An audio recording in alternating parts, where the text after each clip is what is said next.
Aku adalah putri dari Prabu Mundingwangi, atau biasa dikenal Prabu Siliwangi ke-6. Perkenalkan, namaku Putri Kadita, atau biasa dikenal sebagai Nyi Roro Kidul. Sejak kecil aku tumbuh menjadi gadis yang cantik dan berbudi pekerti baik. Namun ada kalanya saat melihat kecantikanku, ayahku teringat akan sosok ibuku. Sudah berkali-kali ia mencoba mencari keberadaan ibuku ke dalam hutan, namun hasilnya sia-sia. Berjalan yang waktu ayahku mulai mengkhawatirkan akan kerajaannya.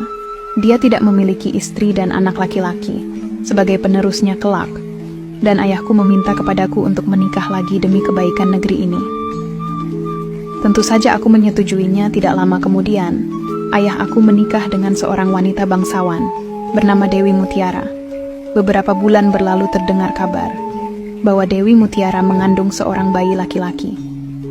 Kabar itu disambut sukacita oleh ayah dan aku serta seluruh rakyat Pajajaran. Namun di tengah kehamilannya, Dewi Mutiara berubah menjadi ratu yang pemarah, egois, dan suka memerintah.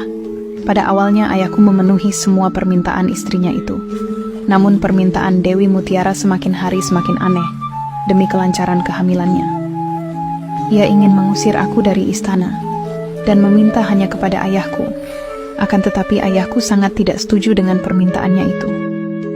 Mendengar penolakan tersebut, Dewi Mutiara merasa kecewa.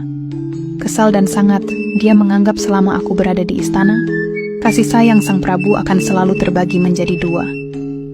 Dewi Mutiara mencari cara untuk menyingkirkanku. Dia pun pergi menemui dukun saat dia rela membayar mahal, asalkan bisa membuat aku terusir dari istana. Suatu malam, aku sedang tertidur, muncul asap tebal berbau busuk menyelimuti tubuhku, namun anehnya, aku tidak merasakannya. Di pagi harinya, seluruh tubuhku berubah menyeramkan. Aku terkejut dengan apa yang terjadi pada tubuhku. Ayahku dengan sigap memanggil tabib untuk mengobatiku. Seluruh tabib dari berbagai penjuru negeri telah didatangkan. Akan tetapi, tidak ada seorang pun yang mampu menyembuhkan kutukanku. Pada saat itulah, Dewi Mutiara menyampaikan niat jahat. Dia meminta ke ayahku untuk mengasingkanku dengan alasan supaya penyakit kulit tidak menular ke yang lain. Dengan berat hati, ayah merelakan aku untuk keluar dari istana. Aku pergi menuju hutan untuk bertanya, dengan tujuan segera diberikan kesembuhan dari penyakit yang aku derita. Di tengah bertanya, aku mendapatkan pesan dari seseorang yang tak lain adalah ibuku, dan menyuruhku untuk pergi ke pantai selatan. Aku yakin dengan pesan yang aku terima. Aku pun segera pergi ke pantai selatan. Berhari-hari aku berjalan menuju ke pantai selatan, panas hujan. Bukan penghalang bagiku agar segera sampai di tempat yang aku tuju. Sesampainya di pantai selatan, aku bingung dengan apa yang harus aku lakukan, karena pesan dari ibu hanyalah menuntut untuk pergi ke tempat itu.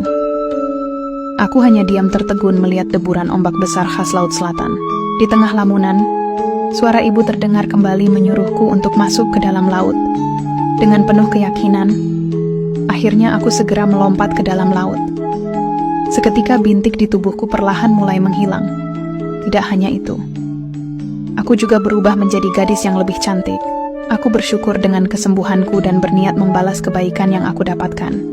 Maka aku akhirnya memutuskan untuk tinggal di laut dan membangun istana serta mengumpulkan ribuan pasukan. Sejak saat itu, aku dikenal sebagai Nyi Roro Kidul.